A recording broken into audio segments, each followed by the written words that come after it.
Como ustedes pueden observar, el programa de hoy, son las 11:51. El programa de hoy lo estoy dedicando fundamentalmente a relación Estados Unidos-Venezuela, porque, y toma de decisión en los Estados Unidos, porque las cosas están tomando un cariz diferente. Por ejemplo, mi próximo invitado es Antonio de la Cruz, analista político, experto político. He conversado muchas veces con él. Antonio, ¿cómo estás? Antonio, quiero comenzar con lo siguiente. El Center for Strategic and International Studies, CSIS, que es un centro de pensamiento con sede en Washington, lo pueden buscar, está en una nota de Voice of America, de la BOA, agrega algo muy importante, que a medida que la crisis económica, humanitaria y política en Venezuela empeora, los grupos criminales, incluidas las pandillas, los grupos guerrilleros colombianos y los colectivos o grupos paramilitares compiten por el control de los valiosos recursos minerales del país. Estos recursos incluyen la bauxita, el coltán, los diamantes y en particular el oro. Al mismo tiempo, como las sanciones y el aislamiento diplomático aún no han impactado el control del poder de Nicolás Maduro, la minería ilegal plantea tres cuestiones fundamentales para los responsables políticos. Las implicaciones de una mayor inestabilidad en un Estado ya fallido, el impacto en política de sanciones y el desafío de recuperar estos territorios de los grupos armados. Es decir, en cierto sentido, una modificación de una sociedad como lo teníamos estructurado. Y por eso vemos este tipo de acciones que se producen, unas detenciones que no tienen una formalidad, que aparece un determinado grupo que realiza un tipo de actuaciones y no hay respuesta para eso. Entonces, esta situación tan compleja está llamando poderosamente la atención a los grandes centros de poder, fundamentalmente a Washington. Antonio, ¿cuál es tu opinión al respecto? Y gracias por atender. Fíjate, muchas gracias, Leopoldo, por la invitación. Fíjate, el Centro para Estratégico, ¿verdad? Center for Strategic International Studies, produzca un documento como este, tiene impacto en la administración de Trump, porque es uno de los centros más cercanos a la Casa Blanca. Entonces, ¿qué indica esto? Que se coloca sobre la mesa cómo el Estado venezolano, el grupo, ¿verdad?, es un Estado mafioso y cómo actúan los grupos irregulares y cómo actúan en función de poder sobrevivir. Y eso implica que para el Departamento de Estado, para el Consejo de Seguridad Nacional, el Consejo Nacional de Seguridad, y todo ello, ¿verdad?, empiezan a observar, porque es información y es crear un conocimiento que está a disposición de ellos. ¿Cómo funciona la ciudad? La ciudad funciona como la gente está muy metida en su actividad propia.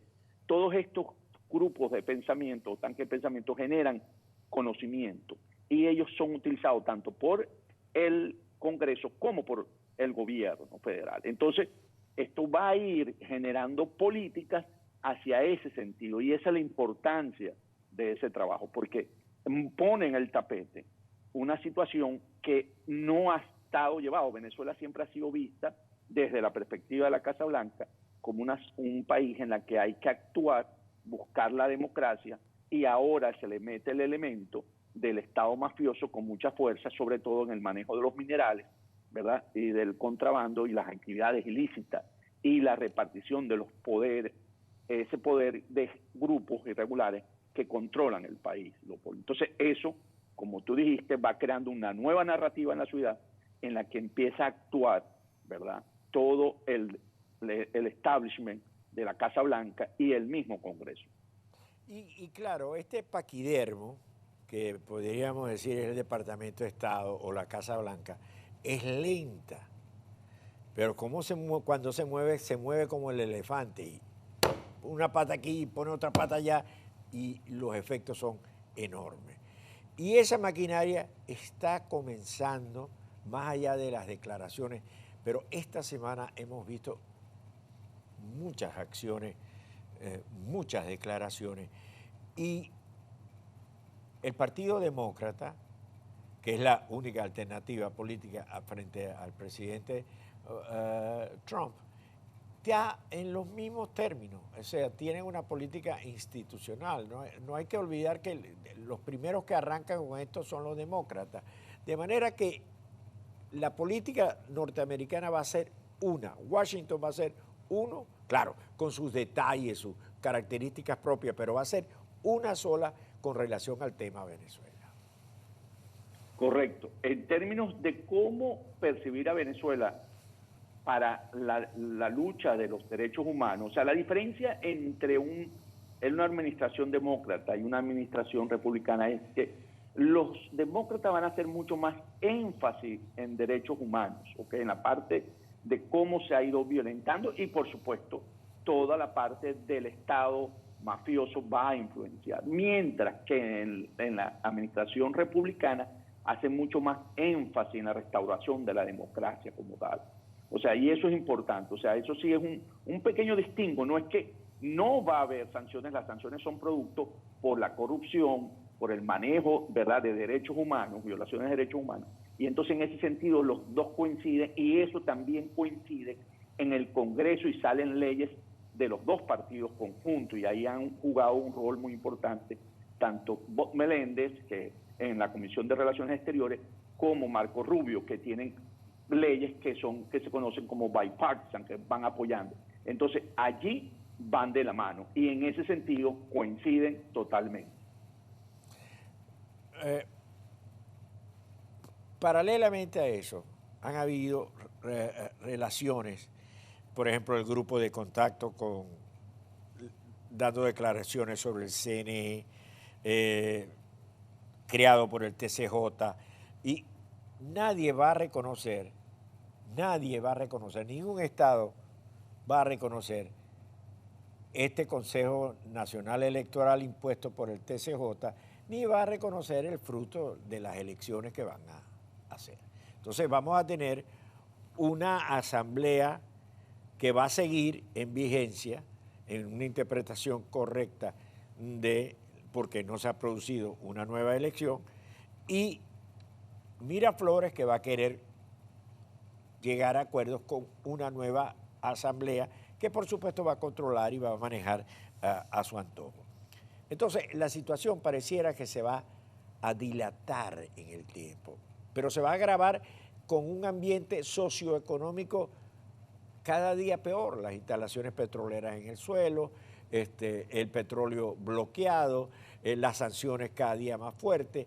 Entonces eso te está dilatando una situación que en un momento determinado pudiera o explotar o quedarse así en una especie de lamento náufrago que va cayendo. ¿Cuál crees tú existen las dos opciones? O la explosión por combustión natural o propiciada, o lo otro, una decadencia por el temor de otras naciones a tener que intervenir. ¿Qué opinas tú? Okay. Aquí hay un elemento importante, el ciudadano, que es el siguiente. En la jugada ahorita por parte de la empresa criminal, como lo señaló con el nuevo Consejo Electoral, y la expropiación o la confiscación de los partidos, sí tienen una jugada no para los 60 países que apoyan al presidente Guaidó, sino para Rusia y China. ¿Por qué? Porque Rusia y China han dicho, nosotros no invertimos $1 en Venezuela si no nos aprueban los contratos de la Asamblea Nacional. Y eso fue lo que le pasó este año básicamente a Rusia, que trataron de imponer a Parra y no les funcionó, y Rusia en ese sentido retiró su apoyo, ¿no? Y no solamente por las sanciones a Rosneft, sino que no se metió en otros negocios. Y China también ha estado muy cautelosa en eso. Entonces, ¿qué ocurre? Al confiscar los partidos del G4 y dárselo a dirigentes que son de esos partidos, e ir a una elección de Asamblea Nacional con miembros que ellos puedan conseguir de esos partidos, el discurso, la narrativa que va a tener el régimen de Maduro, la empresa criminal, es que la asamblea está constituida por los partidos de la democracia de Venezuela y van a decir son adeptos y son Nuevo Tiempo y son Voluntad y es Primero Justicia. Y eso, en términos de Rusia y China, le va a funcionar. Porque ¿qué viene en Venezuela, como lo señaló? Viene una economía postrada que no va a poder arrancar. Entonces viene la venta de Venezuela. ¿Y quiénes pueden comprar Venezuela? Los que pueden comprar Venezuela es China y Rusia, que puedan entrar con empresas. Y entonces ese es a lo que apuntala básicamente esa estrategia que están usando. Porque va a ser desconocida por los 60 países. Pero los 60 países, si no tienen un eco con quien jugar, ¿verdad? En términos de sostenerlo, por ejemplo, para poner un ejemplo concreto, ayer se discutía en Londres a quién le pertenece el oro que está depositado en el Banco de Inglaterra. Entonces dice, hay dos gobiernos, o supuestamente dos gobiernos, el gobierno de Maduro y el gobierno de Guaidó. Por lo tanto, nosotros reconocemos al de Guaidó. Y ahí hay una jugada. Tenemos a Citgo aquí, que es reconocida a la Junta Directiva porque reconoce a Guaidó. Hay un dinero en Alemania también, ¿verdad?, que salió del colateral de la venta del oro que se le hizo en el banco, en el Deutsche Bank, que también hay una discusión de a quién le devuelven lo que queda ahí, que son 120 millones. Entonces, si Guaidó y el grupo de G4 no mantiene vigente una estructura de poder para después de esa elección, va a costar mucho porque nos vamos a ir desgastando con el tiempo. Yo soy de los que perdón que te quiero detener ahí, pero que quede una idea. Guaidó y el grupo de los 4 tienen que mantener una estructura de poder. Si no, van lentamente caminando a la disolución. Esta idea, hacemos una pausa y te añado una variable. Breve pausa.